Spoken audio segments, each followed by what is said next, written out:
नाशिकच्या प्रभाग क्रमांक 8 मधील आसाराम बापू पूल परिसरातील नदीपात्रात दूषित पाण्यामुळे हजारो मासे मृत्युमुखी पडल्याची धक्कादायक घटना समोर आली आहे।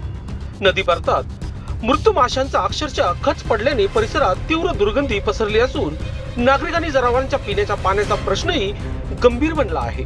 त्यामुळे स्थानिक नागरिक संताप व्यक्त करत प्रशासनावर तीव्र टीका करत आहे। स्थानिकांच्या माहितीनुसार पुलाजवळील ड्रेनेज लाईन मध्ये मोठ्या प्रमाणात सांडपाणी थेट नदीत मिसळत असल्याने पाण्यातील ऑक्सिजनचे प्रमाण कमी झाले आणि त्यामुळे हजारो मासे तडफडून मृत्युमुखी पडले। लहान मोठे मासे नदीकाठावर मृत अवस्थेत पडलेले दिसत असून पर्यावरणासाठी ही अत्यंत गंभीर बाब असल्याचे मत व्यक्त केले जात आहे। या प्रकाराची माहिती मिळताच प्रभाग क्रमांक 8च्या नगरसेविका उषाताई बेंडकुळे, नगरसेविका अंकिता शिंदे आणि नगरसेविका कविता लोखंडे यांनी घटनास्थळी धाव घेत प्रशासनाचे लक्ष वेधले। यानंतर महानगरपालिका आणि संबंधित विभागाचे अधिकारी घटनास्थळी दाखल झाले।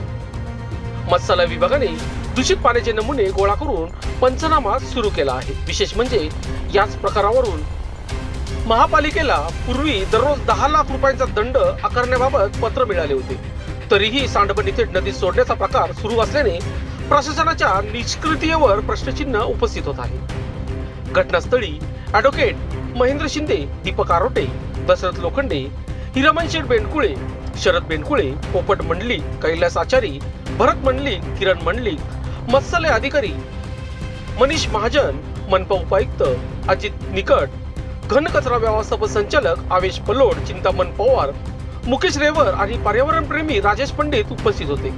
दरम्यान नदी पात्रात सतत सोडले जाणारे सांडपाणी आणि प्रशासनाची उदासीनता यामुळे नाशिकच्या पर्यावरणावर मोठा घाला बसत असल्याची संतप्त प्रतिक्रिया नागरिकांकडून व्यक्त होत आहे।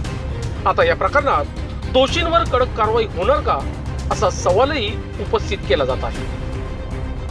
पर्यावरण प्रेमींचा फोन आला असता आम्ही बापूपुराची इथे नदीची इथे आम्ही पाहणी करण्यासाठी आलो, तर इथे बरेच मासे मरून पडलेले आहेत। तर ते हे कशामुळे होत आहे, दूषित पाण्यामुळे होत आहे, तर त्याच्यामध्ये काही केमिकल वगैरे मिसळलं गेलं आहे।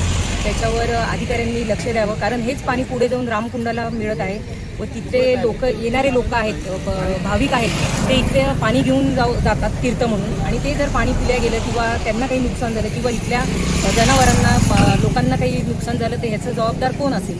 तर ह्याला जबाबदार अधिकारीच असतील, तर त्यांच्यावर कारवाई करण्यात येईल।